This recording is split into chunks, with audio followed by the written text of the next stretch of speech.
Ikalimang kabanata. Ang ating kalayaan kay Kristo. Pinalaya tayo ni Kristo sa ilalim ng kautusan. Kaya manindigan kayo sa pananampalataya nyo, at huwag na kayong magpaaliping muli. Tandaan nyo ang sinasabi ko. Ako mismong si Pablo ang nagsasabi sa inyo na kung magpapatuli kayo para maging katanggap-tanggap sa Diyos, mawawalan ng kabuluhan ang ginawa ni Kristo para sa inyo. Inuulit ko na ang sino mang magpapatuli para maging katanggap-tanggap sa Diyos ay obligadong sumunod sa buong kautusan. Kayong mga nagsisikap na ituring na matuwid ng Diyos sa pamamagitan ng kautusan ay nahiwalay na kay Kristo. Nahiwalay na kayo sa biyaya ng Diyos. Ngunit umaasa kami at nananalig na sa pamamagitan ng banal na Espiritu at ng pananampalataya namin, ituturing kaming matuwid ng Diyos. Sapagkat sa mga na kay Kristo, walang halaga ang pagiging tuli o hindi.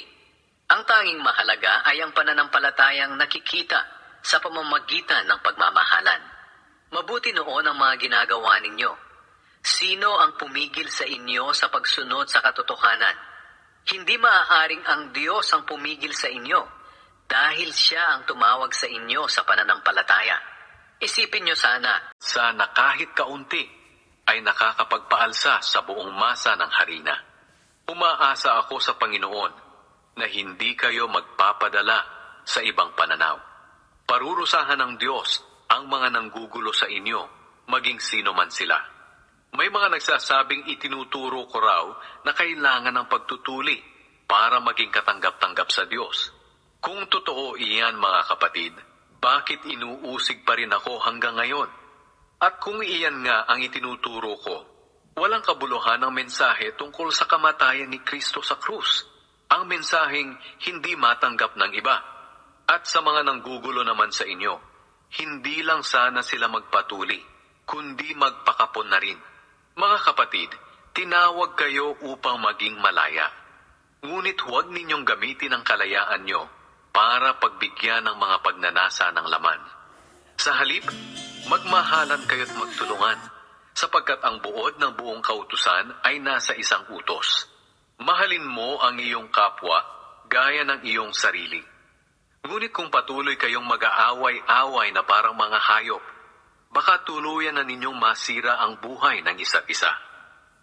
Ang pamumuhay sa banal na Espiritu. Kaya mamuhay kayo ng ayon sa nais ng banal na Espiritu, para hindi ninyo mapagbigyan ng pagnanasa ng laman. Sapagkat ang ninanasa ng laman ay laban sa nais ng Espiritu, at ang nais ng Espiritu ay laban sa ninanasa ng laman. Magkalaban ang dalawang ito, kaya hindi ninyo magawa ang gusto ninyong gawin. Ngunit kung nagpasakop na kayo sa banal na Espiritu, hindi na kayo sakop ng kautusan. Ang mga taong sumusunod sa ninanasa ng laman ay makikilala sa gawa nila. Sexual na imoralidad, kalaswaan, kahalayan, pagsamba sa mga Diyos-Diyosan, pangkukulam, pagkapuot, pag-aaway-away, pagkasakim, pagkagalit, pagkakawatak-watak, pagkakahati-hati, pagkainggit, kapayapaan, pagtitiis, kabutihan, kagandahang loob, katapatan, kahinahunan, at pagpipigil sa sarili. Kung ganito ang pamumuhay natin, hindi natin malalabag ang mga utos ng Diyos. Ipinako na ng mga nakay Kristo ang pagnanasa at masasamang hangarin ng kanilang laman doon sa krus. At dahil nga namumuhay na tayo sa kapangyarihan ng banal na Espiritu, magpatuloy tayo sa patnubay nito. Huwag tayong maging mapagmataas.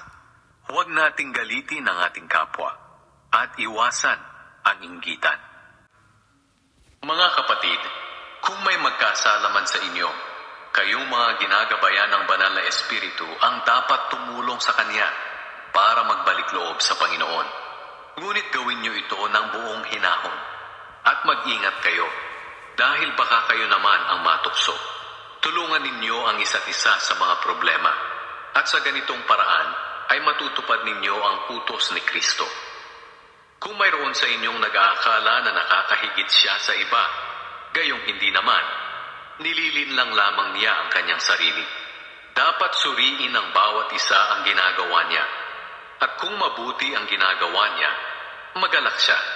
Pero huwag niyang ikukumpara ang sarili niya sa iba dahil may pananagutan ng bawat isa sa kanyang ginagawa. Ang mga tinuturuan ng salita ng Diyos ay dapat na tumulong at magbigay sa mga nagtuturo sa kanila. Huwag ninyong linlangin ang inyong sarili. Ang Diyos ay hindi madadaya ni numan. Kung ano ang itinanim ng tao, iyon din ang kanyang aanihin. Kung ang ninanasa ng laman ang sinusunod ng isang tao, kamatayan ang aanihin niya. Pero kung ang banal na espiritu ang sinusunod ng isang tao, matatanggap niya mula sa espiritu ang buhay na walang hanggan. Kaya huwag tayong magsasawa sa paggawa ng mabuti. Dahil sa tamang panahon, matatanggap natin ang ating gantimpala kung hindi tayo susuko. Kaya nga sa tuwing may pagkakataon, gumawa tayo ng kabutihan sa lahat ng tao, lalo na sa mga kapatid natin sa pananampalataya. Mga huling biling. Mapapansin ninyo na malalaki na ang mga letrang nakasulat dito. Ako na ang sumulat nito.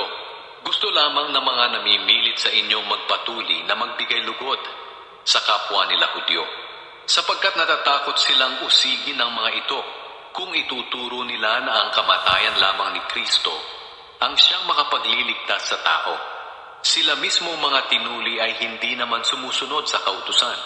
Ipinagpipilitan lang nila na magpatuli kayo para maipagmalaki nila na sumusunod kayo sa seremonyang ito.